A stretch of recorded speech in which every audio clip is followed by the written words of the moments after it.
October 22, 1844 ನಿರಾಶೆಯ ದಿನ. ಅಲ್ಪ ಸಂಖ್ಯೆಯಲ್ಲಿ ಶುರುವಾದಂಥ ಈ ಸಭೆ. ಆದರೆ ನಿಜವಾಗ್ಲೂ ಅವತ್ತು ನಡೆದಿದ್ದಾದರೂ ಏನು? 8ನೆಯ ಪಾಠವನ್ನು ವೀಕ್ಷಿಸಿ ದೇವರ ಆಶೀರ್ವಾದವನ್ನು ಪಡೆಯಿರಿ.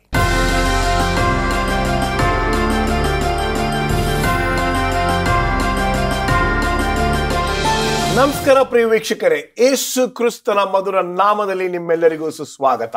ಮಹಾ ಹೋರಾಟ ಎಂಬತಕ್ಕಂಥ ಅದ್ಭುತವಾಗಿರ್ತಕ್ಕಂಥ ಪುಸ್ತಕದಿಂದ 13 ಪಾಠಗಳನ್ನ ಮಾರ್ಕ್ ಫಿನ್ಲಿ ಅವರು ನಿಮಗೋಸ್ಕರ ನಮಗೋಸ್ಕರ ಬರೆದಿದ್ದಾರೆ. ಬನ್ನಿ ನಮ್ಮ ಅತಿಥಿಗಳನ್ನು ಸ್ವಾಗತ ಮಾಡಿ ಈ ದಿನದ ಪಾಠವನ್ನ ನಾವೆಲ್ಲರೂ ಕಲಿಯೋಣ. ಬೋಧಕರಾಗಿರ್ತಕ್ಕಂಥ ಪ್ರಸನ್ನ ಕುಮಾರ್, ಬೋಧಕರಾಗಿರ್ತಕ್ಕಂಥ ರಾಜದಾಸ್ ಮತ್ತು ಬೋಧಕರಾಗಿರ್ತಕ್ಕಂಥ ಮುತ್ತು ಮ್ಯಾಥ್ಯೂ ಅವರು ನಮ್ಮ ಮಧ್ಯದಲ್ಲಿದ್ದಾರೆ. ಬನ್ನಿ ಅವರನ್ನ ಸ್ವಾಗತ ಮಾಡೋಣ. ನಮಸ್ಕಾರ, ತುಂಬಾ ಸಂತೋಷ ನೀವು ನಮ್ಮ ಕಾರ್ಯಕ್ರಮಕ್ಕೆ ಬಂದಿದ್ದು. ಪಾಸ್ಟರ್ ರಾಜದಾಸ್, ಈ ಮಹಾ ಹೋರಾಟ ಎಂಬತಕ್ಕಂಥ ಈ ಪುಸ್ತಕ, ಇದರಲ್ಲಿ ಬಹಳಷ್ಟು ಸತ್ಯಗಳು ಅಡಗಿದೆ. ಆದ್ರೂ ಎಲ್ಲೋ ಒಂದ್ ಕಡೆ ಈ ಗುಡಾರದ ಸೇವೆ ಇರಬಹುದು, ಅಥವಾ ಪರ್ಣಶಾಲೆ ಇರಬಹುದು, ಯಾಜಕ ಸೇವೆ ಇರಬಹುದು, ಇದರ ಬಗ್ಗೆ ಬೇರೆ ಸಭೆಗಳು ಆ ಒಂದು ವಿಷಯಕ್ಕೆ ಹೋಗೋದಿಲ್ಲ. ಯಾಕೆ? ಇದು ಸೈತಾನನ ಕುತಂತ್ರವಾಗಿದೆ. ಸೈತಾನನು ಯೇಸು ಕ್ರಿಸ್ತನು ಮಾಡ್ತಕ್ಕಂಥ ಯಾಜಕ ಸೇವೆ, ಮಹಾಯಾಜಕನ ಸೇವೆ ಯಾರಿಗೂ ತಿಳಿಯಬಾರ್ದು.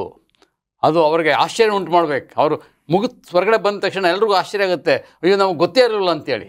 ಇದನ್ನು ಸೈತಾನ ಎಲ್ಲ ಸಭಿಕರಿಗೆ, ಎಲ್ಲ ಸಭೆಯವ್ರಿಗೆ ಇದನ್ನು ಮರೆ ಮಾಡಿ ಮುಚ್ಚಿಟ್ಟಿದ್ದಾನೆ ಅಂತ ಎಲನ್ ವೈಟ್ ಅವರು ಭಾಳ ಸ್ಪಷ್ಟವಾಗಿ ಎಚ್ಚರಿಸಿದ್ದಾರೆ.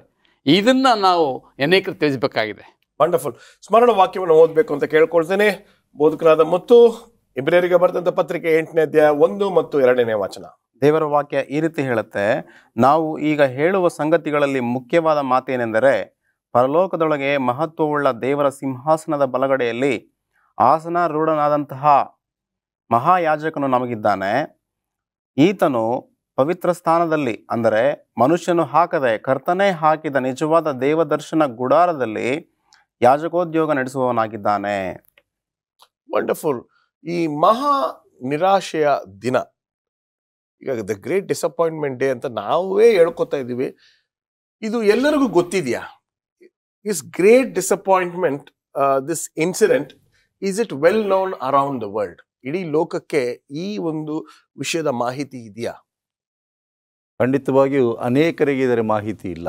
ಇಲ್ಲ, ಯಾಕೆ ಹೇಳ್ತಾ ಇದ್ದೀನಿ ಅಂದ್ರೆ, ಈಗ ಉದಾಹರಣೆಗೆ ಈಗ ದ ಗ್ರೇಟ್ ಡಿಸಪಾಯಿಂಟ್ಮೆಂಟ್ ಡೇ ಅಂತ ನಾನು ಗೂಗಲ್ ಅಲ್ಲಿ ಹೊಡೆದ್ರೆ ಕರೆಕ್ಟ್ ಆಗಿ ಅಕ್ಟೋಬರ್ 22, 1844 ಅಂತ ಬರ್ತಾ ಇದೆ. ಈ ಗೂಗಲ್ ಅನ್ನ ಈಗ ಗೂಗಲ್ ಅನ್ನೋದು ನಮ್ಮ ಸೆವೆಂತ್ ಡೇ ಅಡ್ವೆಂಟಿಸ್ಟ್ನವ್ರದ್ದಲ್ಲ. ಇದು ಸುಂದರ್ ಪಿಚ್ಚೆ ಅಂತ ಯಾರೋ ಒಬ್ರು ಅದನ್ನ ನಡೆಸ್ತಾ ಇದ್ದಾರೆ. ಈಗ ಗ್ರೇಟ್ ಡಿಸಪಾಯಿಂಟ್ಮೆಂಟ್ ಡೇ ಅಂತಕ್ಕಂಥ ಎಷ್ಟು ಕ್ಲಿಯರ್ ಆಗಿ ಇಲ್ಲಿ ಬಂದಿದೆ. ಆದ್ರೂ ಎಲ್ಲೋ ಒಂದ್ ಕಡೆ ನಾವು ಈ ಮಹಾ ನಿರಾಶೆಯ ದಿನ ಏನ್ ನಡೀತು ಅಲ್ಲಿ, ಯಾಕೆ ಇದನ್ನ ನಾವು ಪ್ರಸಾರ ಮಾಡ್ಲಿಕ್ಕೆ ಆಗ್ತಾ ಇಲ್ಲ? ಇಲ್ಲಿ ಅನೇಕರಿಗೆ ಈ ಮಹಾ ನಿರಾಶೆಯ ದಿನ ಯಾವಾಗಿತ್ತು ಎಂಬತಕ್ಕಂಥ ಮಾಹಿತಿ ಇಲ್ಲ. ಉದಾಹರಣೆಗೆ ನೀವು ಗೂಗಲ್ ಎಂಬುದಾಗಿ ಹೇಳಿದ್ರಿ, ಅದು ಇತ್ತೀಚೆಗೆ ಆದಂಥ ಒಂದು ಘಟನೆ. ಆದರೆ ಇದು ನೂರಾರು ವರ್ಷಗಳ ಹಿಂದೆ ಆಗಿರತಕ್ಕಂಥ ಚರಿತ್ರೆ. ಇದು ಅನೇಕ ಗ್ರಂಥಾಲಯಗಳಲ್ಲಿದೆ. ಸತ್ಯವೇದವನ್ನು ಹುಡುಕುವ ಪ್ರತಿಯೊಬ್ಬ ವಿದ್ಯಾರ್ಥಿಗೂ ಇದರ ಮಾಹಿತಿ ಖಂಡಿತವಾಗಿ ಸಿಗ್ತದೆ. ಹಿಂದೆ 1800 ಸಮೀಪದಲ್ಲಿ ವಿಲಿಯಂ ಮಿಲ್ಲರ್ ಅವರು ಸತ್ಯವೇದವನ್ನು ಹುಡುಕಿ ಯೇಸು ಕ್ರಿಸ್ತನು ಅಕ್ಟೋಬರ್ 22, 1844 ಬರುತ್ತಾರೆ ಎಂಬತಕ್ಕಂಥ ಮಾಹಿತಿಯನ್ನ ಯಾವ ಲೆಕ್ಕದಲ್ಲಿ ಹೇಳಿದ್ರು ಅಂದ್ರೆ, ವಿಮೋಚನ ಕಾಂಡ 25ನೇ ಅಧ್ಯಾಯ 8ನೇ ವಚನದಲ್ಲಿ ಆ ಗುಡಾರ ಸೇವೆಯ ಬಗ್ಗೆ ಕಲ್ತ್ಕೊಂಡ್ರು. ದಾನಿಯೇಲ 8ನೇ ಅಧ್ಯಾಯ 14ನೇ ವಚನದಲ್ಲಿ 2300 ದಿನಗಳು ಆದ ಮೇಲೆ ಅಂತ್ಯವಾಗ್ತದೆ, ಪರ್ಣಶಾಲೆ ಶುದ್ಧಿ ಆಗ್ತದೆ. ಈ ಪರ್ಣಶಾಲೆ ಯಾವುದು, ಈ ಗುಡಾರ ಸೇವೆ ಯಾವುದು, ಇದು ಎಲ್ಲಿದೆ ಎಂಬುದನ್ನ ಸಾಕಷ್ಟು ಹುಡುಕಿ ಒಂದು ಅಂತ್ಯಕ್ಕೆ ಬಂದರು. ಅದು ಅಕ್ಟೋಬರ್ 22, 1844. ಆದರೆ ಆವತ್ತು ನಿರಾಶೆ ಆಯಿತು ಅವ್ರಿಗೆ. ಅದಕ್ಕೋಸ್ಕರ ಅದನ್ನು ಮಹಾ ನಿರಾಶೆಯ ದಿನ ಎಂಬುದಕ್ಕೆ ಕರಿತೇವೆ. ಕಾರಣ, ಇವರು ನೆನೆಸಿದ ಹಾಗೆ ಯೇಸು ಕ್ರಿಸ್ತನು ಪರಲೋಕವನ್ನು ಬಿಟ್ಟು ಭೂಲೋಕಕ್ಕೆ ಬರಲಿಲ್ಲ. ಆದರೆ ಇನ್ನೊಂದು ಮಹತ್ವವಾದಂಥ ಘಟನೆ ನಡೀತು. ಅದ್ಯಾವುದೆಂದರೆ, ಯೇಸು ಕ್ರಿಸ್ತನ ಸೇವೆ ಅದೇ ಅಕ್ಟೋಬರ್ 22, 1844 ಪರಿಶುದ್ಧ ಸ್ಥಳದಿಂದ ಮಹಾಪರಿಶುದ್ಧ ಸ್ಥಳಕ್ಕೆ ವರ್ಗಾವಣೆ ಆಯಿತು. ಇಲ್ಲಿ ನಾವು ಕಲಿತುಕೊಳ್ತಕ್ಕಂಥ ಮಹತ್ವವಾದ ವಿಷಯ ಯಾವುದೆಂದರೆ, ಈ ನಿರಾಶೆಯ ದಿನ ಆದ ಮೇಲೆ ಅನೇಕರು ಸಭೆಯನ್ನು ಬಿಟ್ಟು ಹೋಗ್ಬಿಟ್ರು. ಅವ್ರ ನಿರಾಶೆ ಆಗೋಯ್ತು. ಇವ್ರು ಸುಳ್ಳು ಹೇಳ್ತಾ ಇದ್ದಾರೆ, ಇಲ್ಲಿ ಬರ್ದಿರೋದೇ ಒಂದು, ಇವ್ರು ಪ್ರಚಾರ ಮಾಡ್ತಾ ಇರೋದು ಒಂದು ಎಂಬುದಾಗಿ. ಆದರೆ ಅದರಲ್ಲಿ ಕೆಲವರು ಬಹಳ ಶ್ರದ್ಧೆಯಿಂದ ಸತ್ಯವೇದವನ್ನು ಹುಡುಕಿ ಓದಲಿಕ್ಕೆ ಪ್ರಯತ್ನ ಪಟ್ಟರು. ಯಾಕೆಂದ್ರೆ ಅವ್ರಿಗೆ ಗೊತ್ತಿತ್ತು, ದೇವರು ಸುಳ್ಳಾಡೋದಿಲ್ಲ, ದೇವರ ವಾಕ್ಯ ಸುಳ್ಳಾಡೋದಿಲ್ಲ, ನಮ್ಮ ತಿಳುವಳಿಕೆ ಸುಳ್ಳಾಗಿರಬಹುದು, ನಮ್ಮ ತಪ್ಪು ಭಾವನೆಗಳಿಂದ ನಾವು ಇದರಿಂದ ಮಾಹಿತಿಯನ್ನು ಪಡೆದುಕೊಂಡಿಲ್ಲ ಎಂಬುದಾಗಿ ಅನಂತರ ಅವರು ಹುಡುಕಲಿಕ್ಕೆ ಪ್ರಾರಂಭ ಮಾಡಿದ್ರು. ಈ ಗುಡಾರ ಸೇವೆ ಯಾವುದು, ಇದು ಎಲ್ಲಿಂದ ಪ್ರಾರಂಭವಾಯಿತು, ಇದರ ಅರ್ಥ ಏನು ಎಂಬುದೆಲ್ಲವನ್ನು ಹುಡುಕ್ಲಿಕ್ಕೆ ಪ್ರಾರಂಭವಾದಾಗ ಅವರ ತಪ್ಪು ತಿಳುವಳಿಕೆ ಅವರಿಗೆ ಅರ್ಥ ಆಯಿತು. ಒಂದು ವೇಳೆ ಈ ಮಹಾ ನಿರಾಶೆಯ ದಿನ ಆಗದೆ ಇದ್ದಿದ್ರೆ ನಮ್ಮ ಒಂದು ಸಂಖ್ಯೆ ಇನ್ನೂ ದೊಡ್ಡದಾಗಿರ್ತಾ ಇತ್ತು. Probably the Adventist church would have been the biggest church in the full planet earth. Past Rajadas ಏನಂತೀರಾ? ಬಿಕಾಸ್ ಒಂದು ದೊಡ್ಡ ಗುಂಪು ನಿರಾಶೆಗೆ ಒಳಗಾಗಿ ಬಿಟ್ಟು ಹೋಗ್ಬಿಟ್ರು. ಆ ಒಂದು ಗ್ರೇಟ್ ಕಾಂಟ್ರವರ್ಸಿ ಪುಸ್ತಕವನ್ನ ನಾವು ಓದ್ಬೇಕಾದ್ರೆ ಒಂದು ಸಣ್ಣ ಸಂಖ್ಯೆಯಲ್ಲಿ ಮಾತ್ರ ಹಿಂದುಳಿದ್ರು. ಏನಂತೀರಾ? ಆ ಸಣ್ಣ ಸಂಖ್ಯೆ ಆರಿಸಲ್ಪಟ್ಟಂತ ಸಂಖ್ಯೆ. Wonderful, wonderful answer. ಸತ್ಯವನ್ನ ಸಂಪೂರ್ಣವಾಗಿ ತಿಳಿದುಕೊಂಡು ಆರಿಸಿಕೊಂಡಂತ ಸಂಖ್ಯೆ. ಇದರಲ್ಲಿ ಅವರು ಈ ಪರ್ಣಶಾಲೆ ಅಥವಾ ಗುಡಾರ ಸೇವೆ ಪರಲೋಕದಲ್ಲಿರತಕ್ಕಂಥದ್ದು ಯಾವುದು, ಭೂಲೋಕದಲ್ಲಿ ಯಾವುದಿತ್ತು ಎಂಬುದನ್ನು ತಿಳುವಳಿಕೆ ಮಾಡಲಿಕ್ಕೆ ಪ್ರಾರಂಭ ಮಾಡಿದ್ರು. ಇಲ್ಲಿ 3 ವಿಷಯಗಳನ್ನು ಪ್ರಸ್ತಾಪ ಮಾಡ್ತಾ ಇದ್ದೇನೆ. ಮೊದಲನೇದಾಗಿ ವಿಮೋಚನಕಾಂಡ 25ನೇ ಅಧ್ಯಾಯ 8 ಮತ್ತು 9ರಲ್ಲಿ ಮೋಶೆ ಈ ಲೋಕದಲ್ಲಿ ದೇವರು ಹೇಳಿದ ಹಾಗೆ ನನಗೆ ಒಂದು ಪರ್ಣಶಾಲೆಯನ್ನು ಮಾಡಿ ಅಲ್ಲಿ ನಾನು ವಾಸ ಮಾಡಬೇಕು. ಸೊ ಈ ಪರ್ಣಶಾಲೆಯ ಮಹತ್ವವನ್ನು ಮೋಶೆಗೆ ಸ್ವಾಮಿ ಮೊದಲು ಕೊಟ್ಟರು. ಅದು ಹೇಗಿರಬೇಕು, ಅಲ್ಲಿ ಗುಡಾರ ಸೇವೆ ಹೇಗಿರಬೇಕು, ಪರಿಶುದ್ಧ ಸ್ಥಳ ಹೇಗಿರಬೇಕು, ಮಹಾಪರಿಶುದ್ಧ ಸ್ಥಳ ಬೇಕು, ಎಲ್ಲ ಮಾಹಿತಿಯನ್ನು ಕೊಟ್ಟರು. ಎರಡನೇದಾಗಿ ಇಬ್ರಿಯ ಬರೆದ ಪತ್ರಿಕೆ 8ನೇ ಅಧ್ಯಾಯ 1 ಮತ್ತು 2ರಲ್ಲಿ ನೋಡ್ತೇವೆ, ಪೌಲನು ಆತನು ಪ್ರಸ್ತಾಪ ಮಾಡಿ ಹೇಳ್ತಾ ಇದ್ದಾನೆ, ಖಂಡಿತವಾಗಿಯೂ ನಿಜವಾದ ಪರ್ಣಶಾಲೆ ಭೂಲೋಕದಲ್ಲ, ಆದರೆ ಪರಲೋಕದಲ್ಲಿದೆ. ಆ ಪರಲೋಕದಲ್ಲಿದೆ ಎಂಬುದನ್ನು, ಆ ಮಾಹಿತಿಯನ್ನು ಇಬ್ರಿಯರ ಪುಸ್ತಕದಲ್ಲಿ ನಾವು ನೋಡ್ತೇವೆ. ಮೂರನೇದಾಗಿ ಯೋಹಾನನು, ಪ್ರಕಟಣೆಗಾರನಂತ ಯೋಹಾನನು ಪ್ರಕಟಣೆ 4ನೇ ಅಧ್ಯಾಯ 5ನೇ ವಚನ ಹೇಳ್ತಾನೆ, ನಾನು ಒಂದು ದರ್ಶನದಲ್ಲಿ ಆ ಪರ್ಣಶಾಲೆಯನ್ನು, ಆ ಗುಡಾರವನ್ನು ನೋಡಿದ್ದೇನೆ.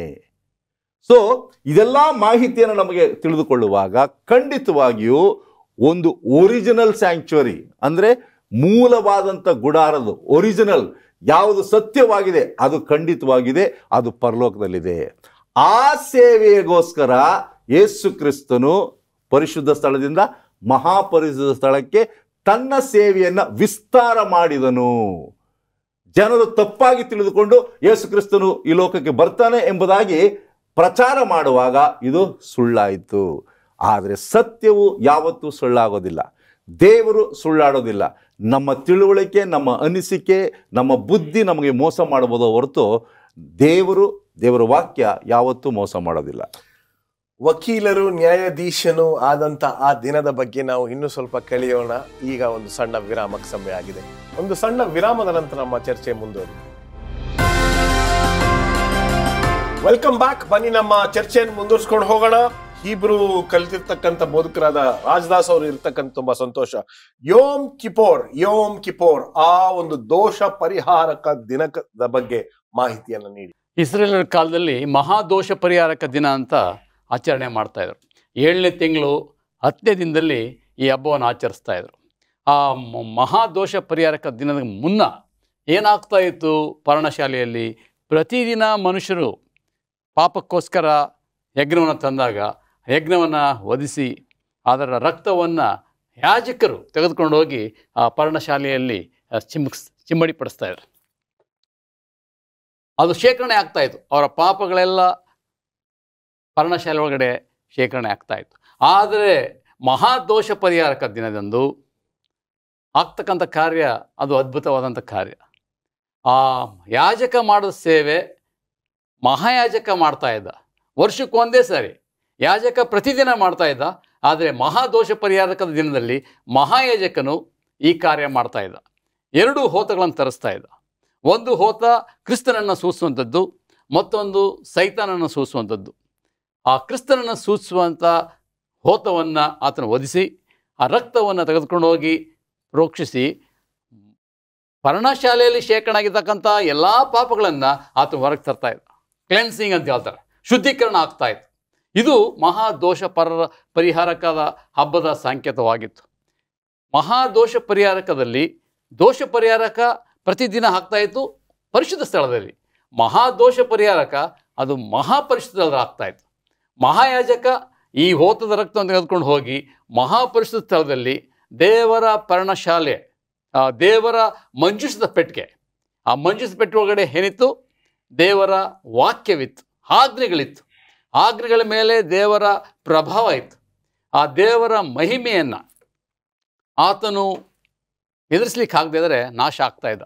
ಆತನಲ್ಲಿ ದೋಷ ಇದ್ದರೆ ಅದನ್ನು ಸಾಯ್ತಾ ಇದ್ದ. ಆ ಪ್ರಯುಕ್ತವಾಗಿ ಆ ಮಹಾಯಾಜಕನ ಸೊಂಟಕ್ಕೆ ಒಂದು ಸರಪಣಿಯನ್ನು ಕಟ್ತಾ ಇದ್ರು. ಯಾಕಂದರೆ ಬಹುಶಃ ಆಕಸ್ಮಿಕವಾಗಿ ಅವನು ಆತನ ಪಾಪ ಪರಿಹಾರ ಮಾಡ್ಕೊಳ್ಳದೆ ಒಳಗಡೆ ಹೋದರೆ ಆತನ ಸತ್ತು ಬೀಳ್ತಾ ಇದ್ದ. ಅದರಿಂದ ಆತನ ಎತ್ತಲಿಕ್ಕೆ ಯಾರು ಹೋಗ್ಲಿಕ್ಕೆ ಆಗ್ತಿರಲಿಲ್ಲ, ಎಳ್ಕೊಳ್ಬೇಕಾಗಿತ್ತು. ಅಷ್ಟು ಪರಿಶುದ್ಧವಾಗಿತ್ತು. ಈ ಮಹಾದೋಷ ಪರಿಹಾರಕವನ್ನು ಕುರಿತು ಯಾಜಕ ಕಾಂಡದಲ್ಲಿ ಓದ್ತೇವೆ. 16ನೇ ಅಧ್ಯಾಯದಲ್ಲಿ 5ನೇ ವಚನ. ಇಸ್ರಾಯೇಲರ ಜನ ಸಮೂಹದಿಂದ ದೋಷ ಪರಿಹಾರಕ ಯಜ್ಞಕ್ಕಾಗಿ 2 ಹೋತಗಳನ್ನು ಸರ್ವಾಂಗ ಹೋಮಕ್ಕಾಗಿ 1 ಟಗರನ್ನು ತೆಗೆದುಕೊಂಡು ಬರಬೇಕು. ಆರೋನನ್ನು ಮಾತ್ರ ಮಾಡ್ತಾರೆ, ಆತನೇ ಮಹಾಯಾಜಕ. ಈ 2 ಹೋತಗಳು ಕ್ರಿಸ್ತನನ್ನು ಸೈತಾನ ಸೂಚಿಸ್ತಂತ ಹೇಳಿದೆ. ಸ್ವಾಮಿಯನ್ನು ಸೂಚಿಸುವಂಥ ಹೋತ ಬಲಿ ಆಗ್ತಾ ಇತ್ತು, ಆದರೆ ಸೈತಾನನ್ನು ಸೂಚಿಸತಕ್ಕಂಥ ಅಜಲ್ಲೇ ಇಲ್ಲ ಅಂತ ಹೇಳ್ತಾರೆ. ಆ ಒಂದು ಹೋತವನ್ನು ವಧಿಸ್ತಾ ಇರಲಿಲ್ಲ. ಮಹಾದೋಷ ಪರಿಹಾರಕದಲ್ಲಿ ಮಹಾಯಾಜಕ ಆ ಎಲ್ಲ ದೋಷ ಪರಿಹಾರ ಮಾಡಿ ಆ ಪಾಪಗಳನ್ನೆಲ್ಲ ಅದ್ರ ತಲೆ ಮೇಲೆ ಇಟ್ಟು ಆ ಹೋತವನ್ನು ಅರಣ್ಯಕ್ಕೆ ಹಡ್ತಾ ಇದ್ರು. ಆ ಬಲಿಷ್ಠದ ವ್ಯಕ್ತಿಯ ತೆಗೆದುಕೊಂಡು ಹೋಗಿ ಅರಣ್ಯದಲ್ಲಿ ಅದನ್ನು ಬಿಡ್ತಾ ಇದ್ದ, ವಿಲ್ಡರ್ನೆಸ್ ಅಂತೇಳಿ. ಅದು ಯಾರನ್ನು ಸೂಚಿಸ್ತದೆ ಅಂತ ಹೇಳಿದ್ರೆ, ಅಂತ್ಯದಲ್ಲಿ ಸೈತಾನನು ಈ ಎಲ್ಲ ದೋಷಕ್ಕೆ ಈತನೇ ಕಾರಣ, ಹೊಣೆ ಅನ್ನೋದು ಸೂಚಿಸ್ಲಿಕ್ಕೋಸ್ಕರ ಆ ಕಾರ್ಯ ಮಾಡ್ತಾ ಇದ್ದ. ಆ ಹೋದದ್ದು ಜೀವಿಸ್ಲಿಕ್ಕೆ ಆಗ್ತಿರ್ಲಿಲ್ಲ. ಅಲ್ಲಿ ಯಾವುದೋ ಒಂದು ಕ್ರೂರವಾದ ಪ್ರಾಣಿ ಅದನ್ನು ತಿಂದು ಹರಿದು ಬಿಸಾಕ್ತಾ ಇತ್ತು. ಹಾಗೆ ಕೊನೆ ಕಾಲದಲ್ಲಿ ಈ ಎಲ್ಲ ಪಾಪಕ್ಕೆ ಕಾರಣನಂತ ಸೈತಾನ ಸೂಸ್ತಕ್ಕಂಥ ಹೋತವನ್ನು ಸೈತಾನ ಸೂಸ್ತಾ ಇದೆ. ಸೈತಾನ ಗತಿ ಏನಾಗುತ್ತೆ ಅಂದರೆ ಆತನ ಸಂಪೂರ್ಣವಾಗಿ ನಾಶ ಆಗ್ತಾನೆ. ಅದನ್ನು ಜನ ಅರ್ಥ ಮಾಡ್ಕೊಳ್ಬೇಕಾಗಿದೆ. ಈ ಮಹಾದೋಷ ಪರಿಹಾರಕ ದಿನ ಅದು ಒಂದು ಸಂತೋಷದ ದಿನ ಆಗಿತ್ತು. ಯಾಕೆ? ಅವ್ರ ಪಾಪ ಎಲ್ಲ ಪರಿಹಾರ ಆಗ್ತಾಯಿತ್ತು. ಅಂತಹ ಸಂದರ್ಭದಲ್ಲಿ ಇಸ್ರೇಲ್ ಜನರು ಏನು ಮಾಡ್ತಾಯಿದ್ರು? ಅವ್ರು ಯಾರು ಹುಂಡು ಕುಡಿದು ಕುಣಿತಾ ಇರಲಿಲ್ಲ. ಅವರು ಪಶ್ಚಾತ್ತಾಪಪಟ್ಟು ಗೋಳಾಟ ಮಾಡಿ ಸ್ವಾಮಿ ಮುಂದೆ ವಿಜ್ಞಾಪನೆ ಮಾಡ್ತಾಯಿದ್ರು, ಸ್ವಾಮಿ ನಮ್ಮ ಪಾಪ ಪರಿಹಾರ ಮಾಡು. ಯಾಕಂತ ಹೇಳಿದ್ರೆ ಯಾರ್ಯಾರ ಹೆಸರುಗಳು ಪಾಪ ಪರಿಹಾರ ಆಗದೇ ಇರೋ ಲಿಸ್ಟ್ಲಿ ಇರಲಿಲ್ಲ, ಅವ್ರಿಗೆ ಪರಿಣಾಮ ಏನಾಗ್ತಿತ್ತು? ಅವ್ರನ್ನ ಉಚ್ಚಾಟನೆ ಮಾಡ್ತಾಯಿದ್ರು, ಸಮುದಾಯದಿಂದ ಹೊರಗಡೆ ಹಾಕ್ಬಿಡ್ತಾಯಿದ್ರು. ಇದು ಒಂದು ಶಾಪಗ್ರಸ್ತವಾದಂಥ ಸ್ಥಿತಿ. ಅಂಥ ಸ್ಥಿತಿ ನಮಗೆ ಬರಬಾರ್ದು, ಅವಮಾನ ಆಗಬಾರ್ದು ಅಂಥೇಳಿ ಅವರು ಆ ಕಾರ್ಯ ಮಾಡ್ತಾಯಿದ್ರು. ದುಃಖಪಟ್ಟು ಉಪವಾಸವಿದ್ದು ಗೋಳಾಟದ ಪ್ರಾರ್ಥನೆ ಮಾಡ್ತಾಯಿದ್ರು. ಇವತ್ತು ಸೆವೆಂತ್ ಅಡ್ವೆಂಟಿಸ್ಟ್ ಸತ್ಯಸಭೆಗೆ ಗೊತ್ತಿದೆ, ನೀವು ಹೇಳ್ದಂಗೆ 1844ನೇ ಇಸ್ವಿ ಅಕ್ಟೋಬರ್ 22ನೇ ತಾರೀಕು ಮಹಾದೋಷ ಪರಿಹಾರಕದ ಕಾರ್ಯ ಶುರುವಾಗಿದೆ. ಎಲ್ಲಿ? ಇಹಲೋಕದಲ್ಲೆಲ್ಲ, ಪರಲೋಕದ ಪರ್ಣಶಾಲೆಯಲ್ಲಿ. ನಮ್ಮ ಮಹಾಯಾಜಕ ಯೇಸು ಸ್ವಾಮಿ ಇವತ್ತು ಆ ಮಹಾಪರಿಷತ್ ಸ್ಥಳದಲ್ಲಿ ಮಹಾಯಾಜಕನ ಸೇವೆ ಮಾಡ್ತಾ ಇದ್ದಾನೆ. ಆತನ ಯಜ್ಞದ ಹೋತದ ರಕ್ತವನ್ನು ತೆಗೆದುಕೊಂಡು ಹೋಗಲಿಲ್ಲ, ತನ್ನ ಸ್ವಂತ ರಕ್ತವನ್ನು ತೆಗೆದುಕೊಂಡು ಹೋಗಿ ಮಹಾಪರಿಷತ್ ಸ್ಥಳವನ್ನು ಪ್ರವೇಶ ಮಾಡಿದ್ದಾನೆ. ಅದು ಸಾಂಕೇತಿಕವಾಗಿ ನಡೆದಿತ್ತು. ಟೈಪ್ ಆ್ಯಂಡ್ ಹ್ಯಾಂಡಿ ಟೈಪ್ ಅಂತಾರೆ, ರೂಪ ಪ್ರತಿರೂಪ. ಇವತ್ತು ಪ್ರತಿರೂಪವಂತ ಯೇಸು ಕ್ರಿಸ್ತನೇ ತನ್ನ ಸ್ವಂತ ರಕ್ತವನ್ನು ತೆಗೆದುಕೊಂಡು ಮಹಾಪರಿಶುದ್ಧ ಪ್ರವೇಶ ಆಗಿದ್ದಾನೆ. ಆ ಮಹಾಯಾಜಕನ ಸೇವೆ ಮುಗಿಸಿ ದೋಷ ಪರಿಹಾರ ಮಾಡಿ ಅತಿ ಶೀಘ್ರ ಬರಲಿಕ್ಕಿದ್ದಾನೆ. ಬಂದು ಆತನ ಕೈಯಲ್ಲಿ ಪಟ್ಟಿ ಇರ್ತದೆ, ಯಾರ್ಯಾರ ಪಾಪ ಪರಿಹಾರ ಆಗಿದೆ ಅವರು ಮಾತ್ರ ಪರಲೋಕಕ್ಕೆ ಸಾಧ್ಯತೆ ಇದೆ. ಪುಸ್ತಕಗಳು ತೆರೆಯಲ್ಪಡುತ್ತದೆ. ವಂಡರ್ಫುಲ್. ಮುಂದೆ ಹೋಗೋಣ. ನ್ಯಾಯ ವಿಚಾರಣೆಯು ಬಂದಿದೆ, ಹೇಳಿ ಪಾಸ್ಟರ್ ಮುತ್ತು. ಈ ನ್ಯಾಯ ವಿಚಾರಣೆಯನ್ನು ನಾವು ನೋಡುವಾಗ ದಾನಿಯೇಲನ ಪುಸ್ತಕ 7ನೇ ಅಧ್ಯಾಯ 9-10 ವಚನಗಳಲ್ಲಿ ಬರೆಯಲ್ಪಟ್ಟಿದೆ, ಮತ್ತು ಪ್ರಕಟಣೆ ಪುಸ್ತಕ 14ನೇ ಅಧ್ಯಾಯ 6-7 ವಾಕ್ಯಗಳಲ್ಲೂ ಕೂಡ ಬರೆಯಲ್ಪಟ್ಟಿದೆ. ನಾನು ಪ್ರಕಟಣೆ ಪುಸ್ತಕ 14ನೇ ಅಧ್ಯಾಯದಲ್ಲಿರುವಂತಹ 6-7 ವಾಕ್ಯಗಳನ್ನು ಓದ್ತಿದ್ದೇನೆ. ಮತ್ತೊಬ್ಬ ದೇವದೂತನು ಆಕಾಶ ಮಧ್ಯದಲ್ಲಿ ಹಾರಿ ಹೋಗುವುದನ್ನು ಕಂಡೆನು. ಭೂ ನಿವಾಸಿಗಳಿಗಾಗಿರುವ ಸಕಲ ಜನಾಂಗ, ಕುಲ, ಪ್ರಜೆಗಳವರಿಗೂ ಸಕಲ ಭಾಷೆಗಳನ್ನಾಡುವವರಿಗೂ ಸಾರಿ ಹೇಳುವುದಕ್ಕೆ ನಿತ್ಯವಾದ ಶುಭವರ್ತಮಾನವು ಅವನಲ್ಲಿತ್ತು. ಅವನು, ನೀವೆಲ್ಲರೂ ದೇವರಿಗೆ ಭಯಪಟ್ಟು ಆತನನ್ನು ಘನಪಡಿಸಿರಿ, ಆತನು ನ್ಯಾಯ ತೀರ್ಪು ಮಾಡುವ ಗಳಿಗೆಯು ಬಂದಿದೆ. ಸತ್ಯವಾಕ್ಯ ನಮ್ಗೆ ಹೇಳ್ತಿದೆ, ನ್ಯಾಯ ತೀರ್ಪು ಮಾಡುವಂತಹ ಗಳಿಗೆ ಬಂದಿದೆ ಎಂಬುದಾಗಿ. 1844 ಅಕ್ಟೋಬರ್ 22ರಂದು ಯೇಸು ಸ್ವಾಮಿಯವರು ಈ ಲೋಕಕ್ಕೆ ಬರ್ತಾರೆ ಎಂಬುದಾಗಿ ಎಲ್ಲರೂ ಕೂಡ ಎದುರು ನೋಡ್ತಾ ಇದ್ರು. ಆದರೆ ಯೇಸು ಸ್ವಾಮಿಯವರು ಬರಲಿಲ್ಲ, ಎಲ್ಲರೂ ಕೂಡ ನಿರಾಶ್ರಿತರಾದರು. ಅಂದು ಯೇಸು ಸ್ವಾಮಿಯವರು ಪರಲೋಕದ ಪರ್ಣಶಾಲೆಯಲ್ಲಿರುವಂತಹ ಪರಿಶುದ್ಧ ಸ್ಥಳದಿಂದ ಮಹಾಪರಿಶುದ್ಧ ಸ್ಥಳಕ್ಕೆ ಹೋಗ್ತಾನೆ. ಆ ಮಹಾಪರಿಶುದ್ಧ ಸ್ಥಳದಲ್ಲಿ ಈ ನ್ಯಾಯ ತೀರ್ಪಿನ ಗಳಿಗೆ ಪ್ರಾರಂಭವಾಗುವುದನ್ನು ನಾವು ಕಾಣ್ತಿದ್ದೇವೆ. ಏನ್ ನಡೀತಿದೆ ಎಂಬುದಾಗಿ ನಾವು ನೋಡುವಾಗ ಪ್ರಸಂಗಿಯ ಪುಸ್ತಕ 12ನೇ ಅಧ್ಯಾಯ 14ನೇ ವಚನದಲ್ಲಿ ಹೇಳುತ್ತೆ, ನಾವು ಮಾಡಿರುವಂತಹ ಒಳ್ಳೆಯದನ್ನಾಗಲಿ ಕೆಟ್ಟದನ್ನಾಗಲಿ ಎಲ್ಲವೂ ಕೂಡ ದೇವರು ಆ ಒಂದು ನ್ಯಾಯ ತೀರ್ಪಿಗೆ ಒಳಪಡಿಸ್ತಾನೆ. ಅಷ್ಟೇ ಅಲ್ಲ, ಮತ್ತಾಯನ ಸುವಾರ್ತೆ 12ನೇ ಅಧ್ಯಾಯ 36ನೇ ವಚನ ಹೇಳುತ್ತೆ, ನಾವು ಆಡುವಂತಹ ಪ್ರತಿಯೊಂದೊಂದು ಮಾತಿಗೂ ಕೂಡ ನಾವು ದೇವರ ಬಳಿಯಲ್ಲಿ ಲೆಕ್ಕ ಕೊಡಬೇಕು ಎಂಬುದಾಗಿ ಹೇಳುತ್ತೆ. ಅಷ್ಟು ಮಾತ್ರವೇ ಅಲ್ಲ, 1 ಕೊರಿಂಥ 4ನೇ ಅಧ್ಯಾಯ 5ನೇ ವಚನ ಹೇಳುತ್ತೆ, ನಾವು ರಹಸ್ಯದಲ್ಲಿ ಮಾಡಿರುವಂತಹ ಪ್ರತಿಯೊಂದೊಂದು ಪಾಪವೂ ಕೂಡ ಅಲ್ಲಿ ಬಹಿರಂಗವಾಗುತ್ತೆ. ಸೊ ದೇವರು ಯಾವುದನ್ನೂ ಕೂಡ ಮರೆ ಮಾಡೋದಿಲ್ಲ. ನಾವು ರಹಸ್ಯವಾಗಿ ಮಾಡಿರುವಂತಹ ಪ್ರತಿಯೊಂದು ಪಾಪ, ನಾವು ಆಡಿದಂತಹ ಪ್ರತಿಯೊಂದೊಂದು ಮಾತು, ನಾವು ಯೋಚಿಸಿದಂತಹ ಪ್ರತಿಯೊಂದೊಂದು ಯೋಚನೆ ಅಲ್ಲಿ ನಾವು ಲೆಕ್ಕ ಕೊಡಬೇಕಾಗತ್ತೆ. ಇಲ್ಲಿ ಸತ್ಯವಾಗಿ ನಮ್ಗೆ ಸ್ಪಷ್ಟವಾಗಿ ಹೇಳ್ತಿದ್ದೆ, ದೇವರು ನ್ಯಾಯ ತೀರ್ಪು ಮಾಡುವಂತಹ ಗಳಿಗೆ ಬಂದಿದೆ ಎಂಬುದಾಗಿ. ಈ ಭಯ ನನ್ನಲ್ಲಿರಬೇಕು, ನಮ್ಮಲ್ಲಿರಬೇಕು. ಅನೇಕ ಬಾರಿ ಇದನ್ನು ಮರೆತು ನಾವು ಇಷ್ಟಾನುಸಾರವಾಗಿ ಜೀವಿಸೋದುಂಟು, ಬಹಳ ತಪ್ಪು. ಆದ್ರೆ ಯೇಸು ಸ್ವಾಮಿಯವರು ಅತಿ ಬೇಗನೆ ಬರ್ತಾ ಇದ್ದಾರೆ. ನಾನು ಅತಿ ಬೇಗನೆ ಬರ್ತಿದ್ದೇನೆ, ಅವನವನ ನಡತೆಗೆ ತಕ್ಕಂತಹ ಪ್ರತಿಫಲವನ್ನ ಕೊಡ್ತೇನೆ ಎಂಬುದಾಗಿ ಸತ್ಯವಾಕ್ಯ ನಮ್ಗೆ ಹೇಳುತ್ತೆ. ಆತನು ಬರುವಂತಹ ಗಳಿಗೆ ಸಮೀಪವಾಗಿದೆ. ಒಂದು ವೇಳೆ ಕೃಪಾಕಾಲ ಎಂಬುದು ಒಂದಿದೆ. ಆ ಕೃಪಾಕಾಲ ಮುಗಿದ ನಂತರ ನಾವೇನು ಮಾಡಿದರೂ, ಎಷ್ಟು ಗೋಳಾಡಿದರೂ ಕೂಡ ನಮ್ಗೆ ರಕ್ಷಣೆ ಇಲ್ಲ. ಈ ನೋಹನ ಕಾಲದಲ್ಲಿ ನಾವು ನೋಡ್ತೇವೆ, ನೋವನು ಎಷ್ಟೋ ಸಾರಿ ಸುವಾರ್ತೆಯನ್ನು ಸಾರ್ತಾನೆ, ಯಾರು ಕೂಡ ಸ್ವೀಕಾರ ಮಾಡೋದಿಲ್ಲ.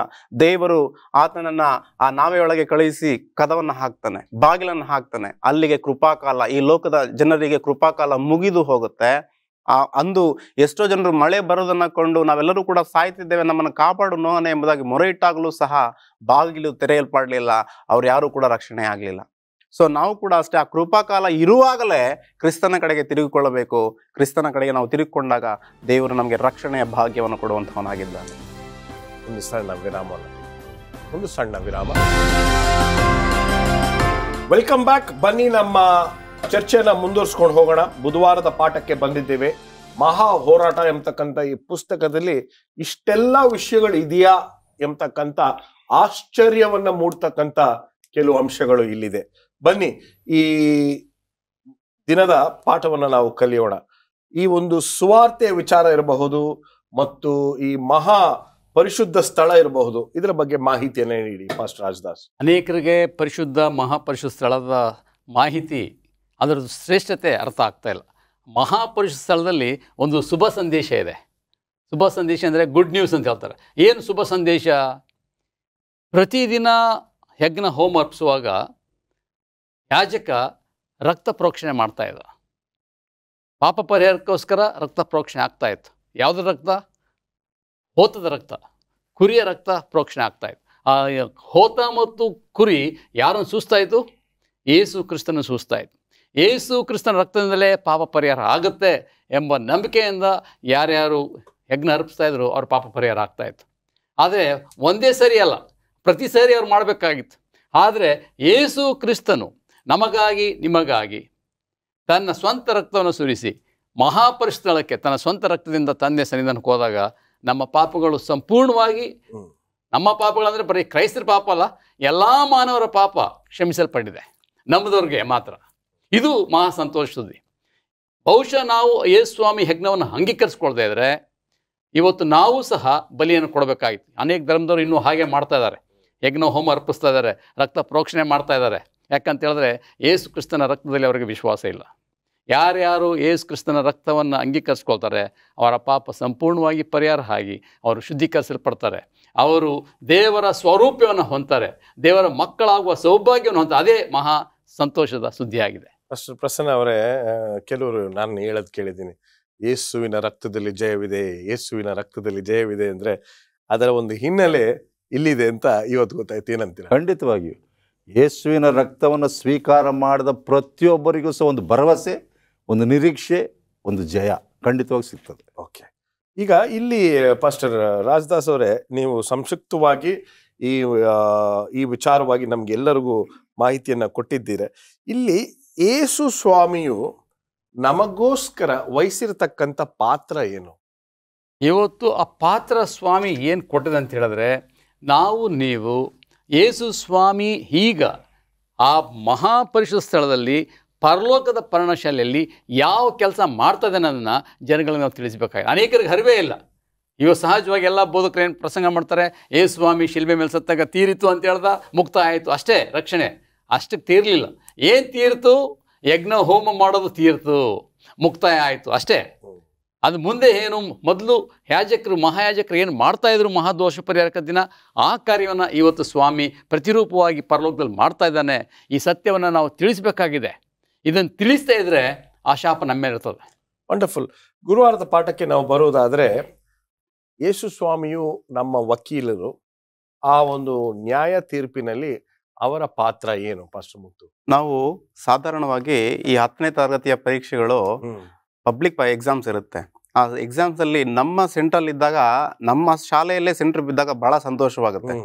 ಬೇರೆ ಎಲ್ಲೋ ಕಡೆ ಅಂದರೆ ನಾವು ಸ್ವಲ್ಪ ದಿಗಿಲಿನಿಂದ ಭಯದಿಂದ ಹೋಗ್ತೇವೆ. ಅದೇ ರೀತಿ ಇಲ್ಲಿ ನಾವು ನೋಡುವಾಗ ಮಹಾಯಾಜಕ ವೃತ್ತಿಯನ್ನು ಇಲ್ಲಿ ಯಾರು ನಡೆಸ್ತಿದಾರಪ್ಪ ಅಂತಂದರೆ, ನಮಗೋಸ್ಕರ ಪ್ರಾಣ ತ್ಯಾಗ ಮಾಡಿದಂತಹ, ಪರಲೋಕದ ಮಹಾಭಾಗ್ಯವನ್ನು ಬೇಡವೆಂದು ಶಿಲುಬೆಯನ್ನೇರಿದಂತಹ ಕ್ರಿಸ್ತನೇ ಆತನು ಮಹಾಯಾಜಕನನ್ನಾಗಿ ನಾವು ನೋಡ್ತೇವೆ. ಅದನ್ನು ತಾನೇ ಇಲ್ಲಿ ಪೌಲನು ಹೇಳ್ತಾನೆ. ಇಬ್ರಿಯರಿಗೆ ಬರೆದಂತಹ ಪತ್ರಿಕೆ 9ನೇ ಅಧ್ಯಾಯ 12ನೇ ವಚನ, ಹೋತಗಳ ಮತ್ತು ಹೋರಿ ಕರಗಳ ರಕ್ತವನ್ನು ತೆಗೆದುಕೊಳ್ಳದೆ ಸ್ವಂತ ರಕ್ತವನ್ನೇ ತೆಗೆದುಕೊಂಡು ನಮಗೋಸ್ಕರ ನಿತ್ಯ ವಿಮೋಚನೆಯನ್ನು ಸಂಪಾದಿಸಿಕೊಂಡವನಾಗಿ ಒಂದೇ ಸಾರಿ ದೇವರ ಸಾನ್ನಿಧ್ಯಕ್ಕೆ ಪ್ರವೇಶಿಸಿದನು ಎಂಬುದಾಗಿ. ನಾವು ಸತ್ಯವಾಕ್ಯ ಹೇಳುವಂತೆ ಆತನು ತನ್ನ ರಕ್ತವನ್ನು ತೆಗೆದುಕೊಂಡು ಆತನು ಎಲ್ಲಿದನಪ್ಪ ಅಂತಂದ್ರೆ ಮಹಾಯಾಜಕ ವೃತ್ತಿಯನ್ನ ಪರಲೋಕದ ಪರ್ಣಶಾಲೆಯಲ್ಲಿ ಆತನು ಮಾಡ್ತಾ ಇದ್ದಾನೆ. ಅಂದ್ರೆ ನಮಗಿರುವಂತಹ ಧೈರ್ಯ, ನಮಗಿರುವಂತಹ ದೊಡ್ಡ ಭರವಸೆ ಏನಪ್ಪಾ ಅಂತಂದ್ರೆ ರಕ್ಷಣೆ ನನಗಿದೆ ಎಂಬಂತಹ ಧೈರ್ಯದಿಂದ ನಾವು ಇರಬಹುದು.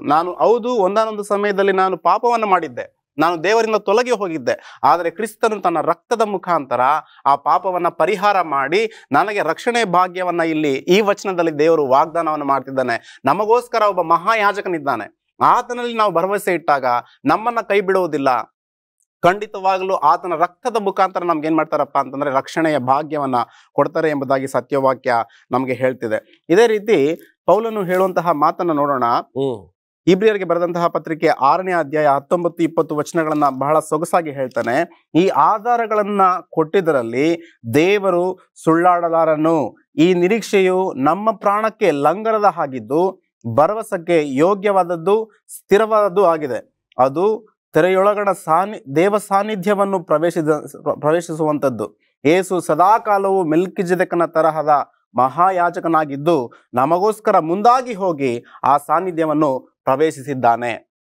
ಇಲ್ಲಿ ಮೆಲ್ಕಿಜೆದೆಕನ ಪ್ರಸ್ತಾಪ ಬರುತ್ತಿರೋದನ್ನ ನಾವು ಕಾಣಬಹುದು. ಮೆಲ್ಕಿಜೆದೆಕ ಯಾರು, ಎಲ್ಲಿಂದ ಬಂದ್ರು ಎಂಬುದು ಯಾರಿಗೂ ಕೂಡ ಗೊತ್ತಿಲ್ಲ. ಸೊ ಅದೇ ರೀತಿ ಯೇಸು ಸ್ವಾಮಿಯವರು ಕೂಡ ಈ ಮೆಲ್ಕಿಜೆದೆಕನ ಜನನ ನಮಗೆ ಗೊತ್ತಿಲ್ಲ. ಸೊ ಆತನ ಎಲ್ಲಿಗೆ ಹೋದ ಅಂತನೂ ಕೂಡ ನಮ್ಗೆ ಗೊತ್ತಿಲ್ಲ. ಅದೇ ರೀತಿ ಯೇಸು ಸ್ವಾಮಿಯವರು ಕೂಡ ನಮಗಾಗಿ ಬಂದಿದ್ದಾರೆ. ಆತನು ಕೂಡ ಪರಲೋಕದಲ್ಲಿ ಏನ್ ಮಾಡ್ತಿದಾರಪ್ಪ ಅಂದ್ರೆ ಯಾಜಕ ವೃತ್ತಿಯನ್ನ ಮಾಡ್ತಾ ಇದ್ದಾರೆ. ಈ ಯಾಜಕ ವೃತ್ತಿಯನ್ನ ಮಾಡ್ತಿರೋದ್ರಿಂದ ಆತನಲ್ಲಿ ನಾವು ಭರವಸೆ ಇಡುವಾಗ, ಆ ಒಂದು ಭರವಸೆ ನಮ್ಮಲ್ಲಿರುವಾಗ, ಆತನಲ್ಲಿ ನಂಬಿಕೆ ನಾವಿಟ್ಟಾಗ ಖಂಡಿತವಾಗ್ಲೂ ದೇವ್ರು ಏನ್ ಮಾಡ್ತಾರಪ್ಪ ಅಂತಂದ್ರೆ ರಕ್ಷಣೆಯ ಮಹಾಭಾಗ್ಯವನ್ನು ನಮ್ಗೆ ಕೊಡ್ತಾರೆ. ರಕ್ಷಣೆಯ ಹಾದಿಯನ್ನ ನಮಗೆ ಸರಳ ಮಾಡಿದ್ದಾರೆ, ಸುಲಭವಾಗಿ ತೋರಿಸಿದ್ದಾರೆ. ಪ್ರಸನ್ನ ಅವರೇ, ವಕೀಲರು ನಮ್ಗೆ ಗೊತ್ತಿರೋರು, ನ್ಯಾಯಾಧೀಶನು ನಮಗೆ ಗೊತ್ತಿರ್ತಕ್ಕಂಥವ್ರು ನಮ್ಗೆ ಅಡ್ವಾಂಟೇಜ್ ಅಲ್ವೇ? ಖಂಡಿತವಾಗಿಯೂ ನಮ್ಮ ಪರವಾಗಿ ನಮಗೆ ಗೊತ್ತಿರೋರು ಇದ್ದರೆ ಎಲ್ಲ ಒಂದು ಕೇಸ್ಗಳು ನಮ್ಮ ಪರವಾಗಿ ಆಗ್ತವೆ ಎಂಬತಕ್ಕಂಥ ನಿರೀಕ್ಷೆ ಇರ್ತದೆ. ಈಗ ಯೇಸು ಕ್ರಿಸ್ತನು ನಮ್ಮ ಪರವಾಗಿ ಇದ್ದಾನೆ ಎಂಬುದಾಗಿ ನಮಗೆ ಗೊತ್ತಿರೋದು ಹೆಂಗೆ? ಆತನ ಅಂಗೀಕಾರ ಮಾಡಿಕೊಂಡಾಗ ಮಾತ್ರ. ಯಾರು ಸ್ವಾಮಿಯನ್ನು ಅಂಗೀಕಾರ ಸಂಬಂಧ ಇರಬೇಕು. ಹೌದು, ವಕೀಲಿಗೂ ನಮಗೂ ಒಂದು ಒಳ್ಳೆ ಸಂಬಂಧ. ಆ ಸಂಬಂಧ ಇದ್ದಾಗ ಮಾತ್ರ ಈತನು ನನ್ನ ಪರವಾಗಿದ್ದಾನೆ, ನನಗೊಂದು ಧೈರ್ಯ ಸಿಗ್ತದೆ. ನಾನು ಏನೇ ಮಾಡಿದರೂ ಅಥವಾ ನನಗೆ ಕ್ಷಮಿಸುವ ಒಬ್ಬ ದೇವರಿದ್ದಾರೆ ಎಂಬುದಾಗಿ ಹೇಳುವಾಗ ತಪ್ಪನ್ನು ಮಾಡಲಿಕ್ಕೆ ಮುಂದೆ ಹೋಗೋದಿಲ್ಲ. ಯಾಕೆಂದರೆ ನನ್ನ ಪರವಾಗಿ ನನಗೋಸ್ಕರ ವಾದ ಮಾಡಿ ಅವಮಾನವನ್ನು ಪಟ್ಟುಕೊಳ್ತಾರೆ. ನಾವು ಅವ್ರಿಗೆ ಅಧೀನರಾಗಿರ್ಬೇಕೆಂಬುದಾಗಿ. ವಂಡರ್ಫುಲ್. ಇದ್ರ ಬಗ್ಗೆ ನಾವು ಇನ್ನು ಮುಂದಿನ ದಿನಗಳಲ್ಲಿ ಒಂದು ಕಾರ್ಯಕ್ರಮವನ್ನ ಮಾಡಿದ್ರೆ, ಇದು ಆಕ್ಚುಲಿ ಇದೊಂದು 20 ಅವರ್ ಪ್ರೋಗ್ರಾಮ್ ಮಾಡಿದ್ರು ಇದು ಸಾಲೋದಿಲ್ಲ, ಅಷ್ಟು ಅಂಶಗಳು ಅಡಗಿದೆ. ಆದರೆ ಸಮಯಬದ್ಧರಾಗಿದ್ದೇವೆ. ನಿಮಗೆ ಕೊಟ್ಟಿರ್ತಕ್ಕಂಥ ನಿಗದಿತ ಸಮಯದಲ್ಲಿ ಉತ್ತಮವಾಗಿರ್ತಕ್ಕಂಥ ಉತ್ತರಗಳನ್ನು ಕೊಟ್ಟು ನಮ್ಮನ್ನು ನಡೆಸಿದ್ದೀರಾ. ದೇವರು ನಿಮ್ಮ ಮೂವರನ್ನು ಆಶೀರ್ವದಿಸಲಿ. ನಮಸ್ಕಾರ ಪ್ರಿಯ ವೀಕ್ಷಕರೇ, ದೇವರು ನಿಮ್ಮನ್ನು ಆಶೀರ್ವದಿಸಲಿ.